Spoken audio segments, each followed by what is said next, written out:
I talk to the robins who go cheerily, cheerily, chirp, chirp, cheerily, chirp. And I always think that's such a lovely message from the robin, cheerily, chirp. And I'll go out and talk to them with that. And we try to like mimic sounds, not so much to communicate, but just to remember, like to know them. But for the most part, I just like to listen to them. I don't need them to like, they hear enough of us probably. Sometimes, I think we love like getting our bird book right away, or there's apps on your phone like Merlin that you can use to identify things.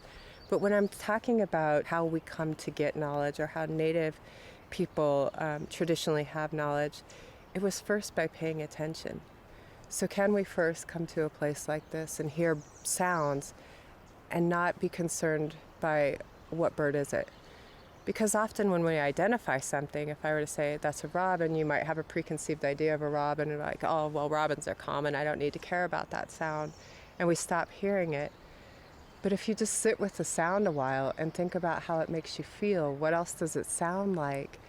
What does it remind you of? What kind of other senses does it stimulate? How does it play into what you're seeing? And then maybe after you've got a real sense of what the sound is, going back and going, I wonder what kind of bird makes it. And maybe you start by getting binoculars and looking into the trees and finding the bird, and then drawing it or writing down the colors you see, and then taking that in and going to your bird book and finding out who it is, rather than trying to just collect another piece of information. We would just want to grab it with our cell phone, or we have a plant identification app, and so we just snap all these like it's worth something to collect, which it's not knowledge if it's just another token we've collected. But with just being in nature and collecting these sounds and really intimately knowing something, we create relationship. So often I come out in the morning and I say, Tatsmewi, we meet him. Good morning, my relatives.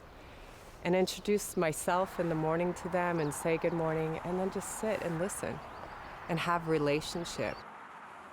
I know it's an old axiom about like write what you know, but for me, that's true. I can't write the wilderness without being in the wilderness. And that's where our truest writing comes from, is just listening to what that spirit or that life wants to speak through us, just like the bird.